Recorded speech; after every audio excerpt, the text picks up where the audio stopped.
वह सच था कि यह सच है। शास्त्रों में राजा जनक एवं अष्टावक्र संवाद में इसी संदर्भ में एक सुंदर प्रसंग है, ध्यान लगा के सुनिएगा। एक दिन राजा जनक अपने महल में जब स्वर्ण पलंग पर सोए हुए थे तब उन्होंने एक स्वप्न देखा। उन्होंने देखा कि उनके राज्य पर किसी शत्रु देश के राजा ने आक्रमण कर दिया है। घमासान युद्ध के पश्चात राजा जनक की पराजय हो गई और दुश्मन सैनिक उन्हें बंदी बनाने का प्रयास करने लगे। भयभीत होकर जनक राजमहल से निकलकर अपनी जान बचाने हेतु घोड़े पर चढ़ जंगल की ओर भागने लगे तो दुश्मन उनका पीछा करने लगे। किसी तरह जंगलों में बेतहाशा भागते भागते वे अपने को बचा पाए। इस क्रम में वे बहुत ही थक गए थे एवं भयभीत थे। थकावट एवं भूख से व्याकुल होकर वे कोई आश्रय ढूंढते ढूंढते एक कुटिया के पास पहुँचे। वहाँ पर एक वृद्धा स्त्री थी। राजा जनक ने उसे अपना परिचय देकर कुछ खाने को मांगा। वृद्धा ने उनसे कहा, कुछ चावल पड़े हैं, उसे पका लो। राजा जनक ने किसी तरह लकड़ी जलाकर बहुत कठिनाई से चावल पकाया। जब वे पत्तल पर चावल रखकर खाने जा रहे थे तो लड़ते लड़ते 2-3 कुत्ते वहां पर आ गए एवं चावल पर चढ़कर उसे बर्बाद कर दिया। इधर राजा जनक भूख एवं थकावट से परेशान थे। जब बहुत कठिनाई से उनके द्वारा पकाया गया चावल बर्बाद हो गया तो उनके धैर्य का बांध टूट गया और वे फूट फूट कर रोने लगे। इसी बीच उनकी निद्रा टूट गई। उन्होंने पाया कि वे अपने राजप्रसाद के शयन कक्ष में स्वर्ण पलंग पर सोए हुए हैं। राजा जनक महाज्ञानी थे। वे पूरे घटनाक्रम पर विचार कर विवेचना करने लगे कि वह सब क्या था, वह सच था या यह सच है। परंतु उन्हें इस प्रश्न का उत्तर नहीं मिला। उन्होंने अपने राज्य के सभी नवरत्नों एवं विद्वत जनों से इस शंका का समाधान चाहा। भिन्न भिन्न विद्वानों ने अपनी अपनी तरह से उन्हें इस संबंध में समझाया, परंतु उनकी जिज्ञासा शांत नहीं हुई। तब उन्होंने पूरे राज्य में इस बारे में ढिंढोरा पिटवा दिया कि यह सत्य है या वह सत्य था। जो कोई मेरी इस शंका का समाधान कर देगा एवं घोड़े की एक रकाब पर पैर रखने के पश्चात अश्वारोहण हेतु दूसरे रकाब पर पैर रखने में जितना समय लगता है उतने समय में मुझे समाधिस्थ कर देगा, वह मेरा गुरु होगा एवं उसे मैं अपना आधा राज्य दान कर दूंगा।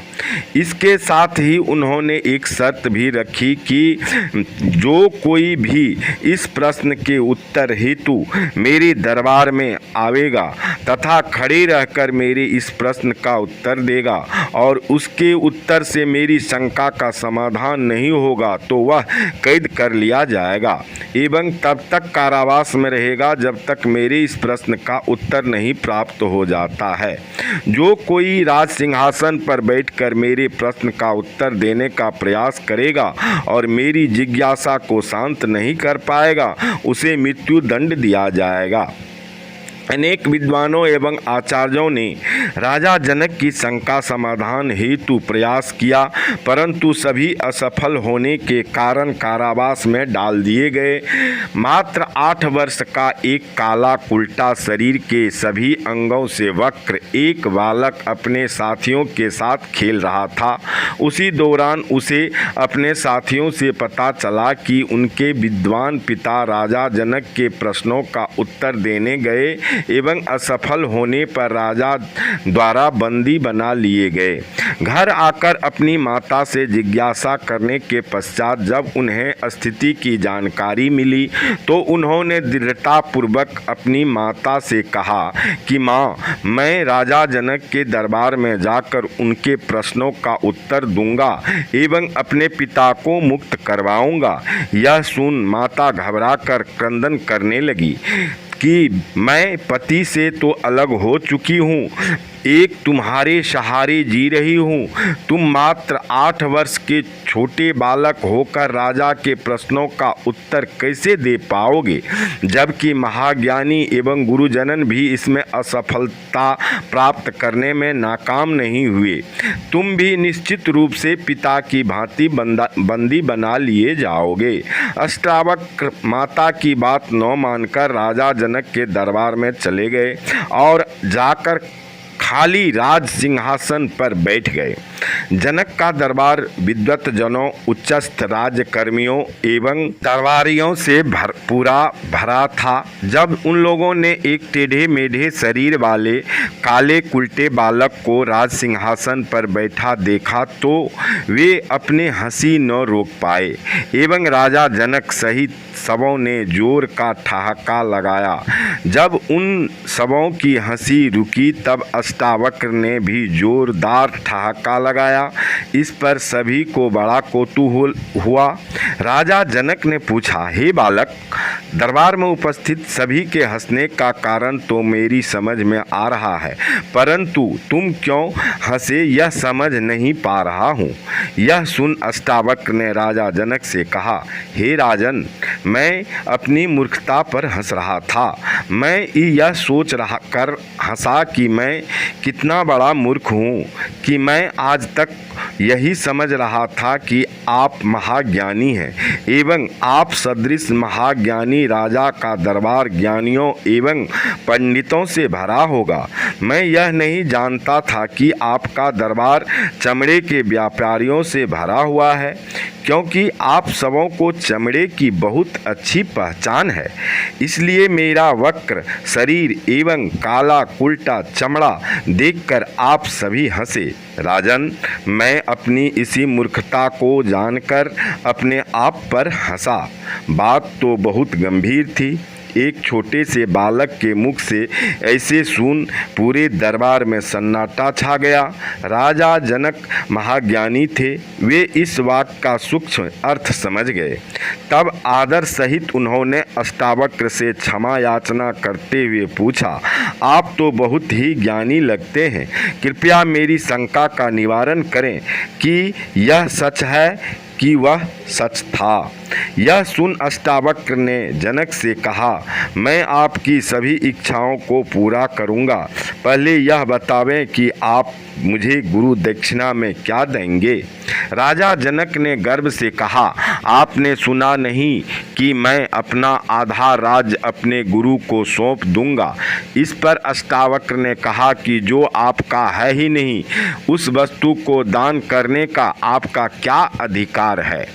यह सुन जनक चौंक कर बोले कि मैं यहाँ का राजा हूँ और यह राज्य मेरा ही है। अष्टावक्र ने पूछा, जब आप पैदा भी नहीं हुए थे तब यह राज्य था या नहीं। जनक ने कहा, राज्य मेरे पिता का था। आपके पिता के पूर्व यह किसका था। उत्तर था, मेरे पिता के पिता का। अष्टावक्र ने कहा, स्पष्ट है यह राज आपके पूर्वजों के पूर्व से वर्तमान था, तब आपका कैसे हुआ। यानी राजा को इसकी गूढ़ता समझ में आ गई। तब उन्होंने कहा, ठीक है, राज्य मेरा नहीं है, परंतु मन तो मेरा है। इस पर एकमात्र मेरा अधिकार है, अतः मैं यह मन गुरु दक्षिणा में आपको दे दूंगा। इससे प्रसन्न होकर अष्टावक्र ने जनक को कहा कि राजन, आपकी शंका का समाधान यही है कि न यह सच है, न वह सच था, और न ही आपका यह अस्तित्व सत्य है। सत्य तो केवल एक परमात्मा है। जागृत, सुषुप्ति एवं सुप्ना अवस्था में जो भासित होता है वह तो मन के विकार के कारण मिथ्या दृश्य है, जिसका अस्तित्व पानी के बुलबुले की सदृश है। अष्टावक्र ने जनक से कहा कि घोड़े की रकाब पर पैर रखते रखते समाधिस्थ होने की भी आपकी अभिलाषा है। वे जनक को जंगल में ले गए एवं तत्वज्ञान का उपदेश देकर शक्तिपात कर दिया तथा आशीर्वाद देते हुए बोले कि जाओ और गुरु की आज्ञा पालन कर अनासक्त राज्य करते रहो। यद्यपि जनक को तत्व ज्ञान प्राप्त होने के पश्चात पूर्ण वैराग्य हो गया था, परंतु गुरु आदेश पालन करने हेतु कुछ विचार करते हुए घोड़े के एक रकाब पर पैर रखा। उसी क्षण उन्हें यह स्मरण हुआ कि मैंने अपना मन गुरु दक्षिणा में दे दिया है, अब इस मन से सोच विचार कैसा। तत्क्षण घोड़े की दूसरी रकाब पर पैर रखते रखते निर्मना स्थिति को प्राप्त कर राजा जनक समाधिस्थ हो गए। गुरु कृपा से उन्होंने शरीर में रहते हुए मुक्ति प्राप्त की एवं विदेह कहलाए। यह है मन की अत्यंत शक्ति का महत्व। मन ही वास्तव में माया के बंधन में जकड़ा हुआ आत्मा का परिवर्तित रूप है। मन का पूर्ण लय होते ही मानव पूर्ण रूप से समाधिस्थ एवं अंतर्मुख हो जाता है और आत्मा अपने मौलिक दिव्य स्वरूप में प्रकाशित हो जाती है। बहुत अच्छा प्रसंग है। अच्छा लगा हो तो लाइक, सब्सक्राइब, कमेंट करके चैनल को लाइक करें। कमेंट करके जय श्री राम अवश्य लिखें। जय जय श्री राम। आप सभी का प्रभु करे कल्याण।